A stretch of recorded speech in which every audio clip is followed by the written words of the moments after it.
มาเยือนถิ่นเก่าออฟโรดนะครับวรรณอุทยานแห่งชาติเขา15ชั้นเมื่อก่อนนะครับตอนนี้เป็นอุทยานนะครับน่าจะมาล่าสุดน่าจะ15 ปีที่แล้วหรือเปล่าครับไม่แน่ใจอาจจะ20 ปีเลยซ้ำ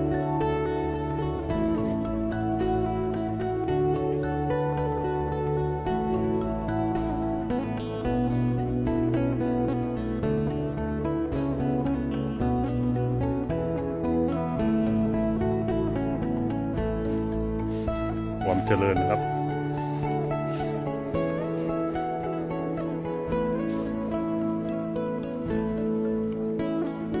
นี่ครับทางเข้าน้ำตกเขา15 ชั้นครับ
ลานด้านหลังครับ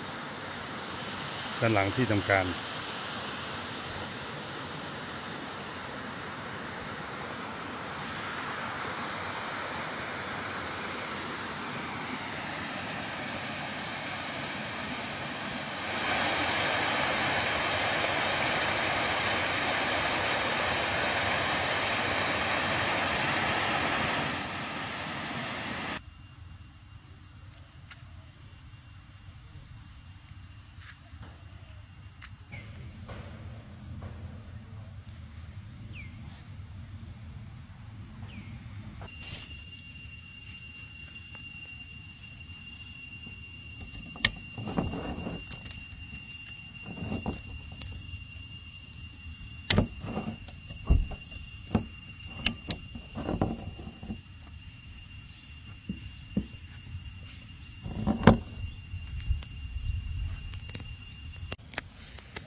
เช้าวันที่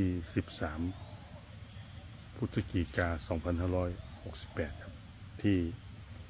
อุทยานแห่งชาติเขาน้ำตก 15 ชั้นครับ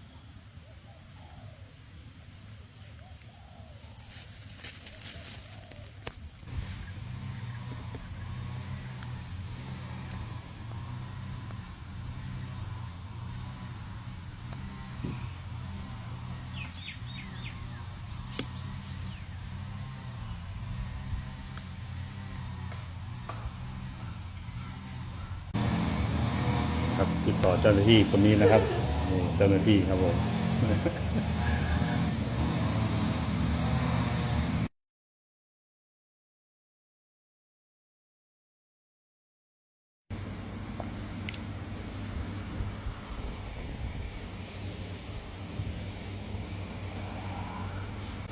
อีกหนึ่งประทับตานะครับอุทยานแห่งชาติเขา 15 ชั้นนะครับ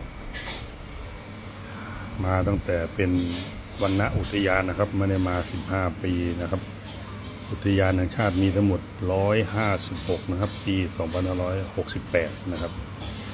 กาว่าอายุ 60 นะครับจะเจ็บให้หมดนะครับลองดูนะครับอย่างน้อยก็มี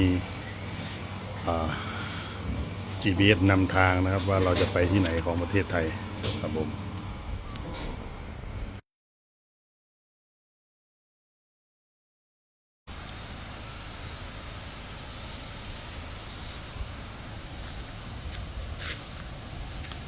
ทางมาชมน้ำตก 15 ชั้นครับ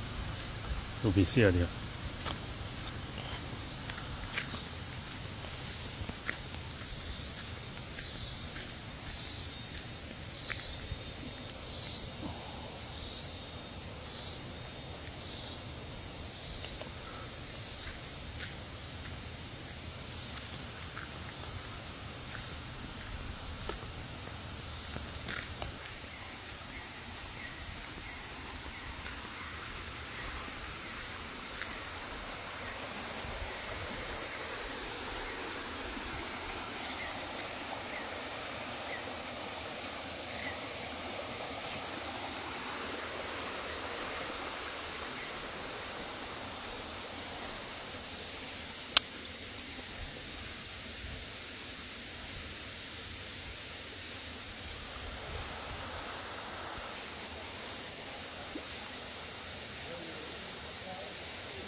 สวัสดีครับ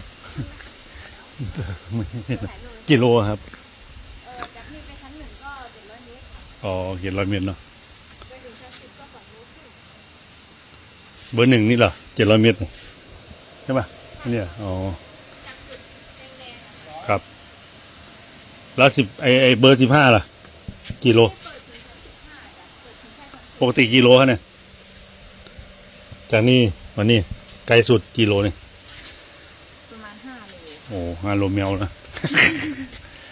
โอ้ครับผมนี่เขามีระยะทาง250นี่ถึงระยะทางอยู่ครับ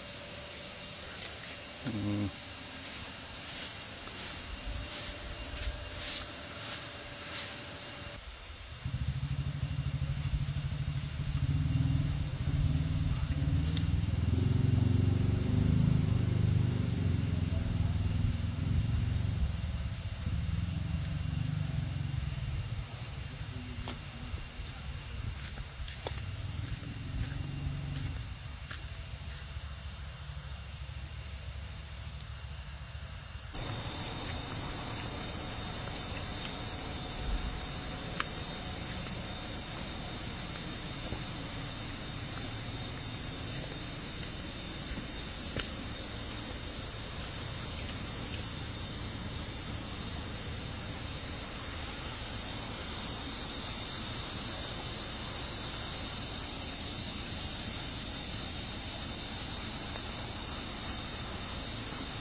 พี่เล็กนะครับเนี่ยยังอยู่อีก2 ปีเกษียณโอ้โหอยู่ตั้งแต่รุ่นไหนนะ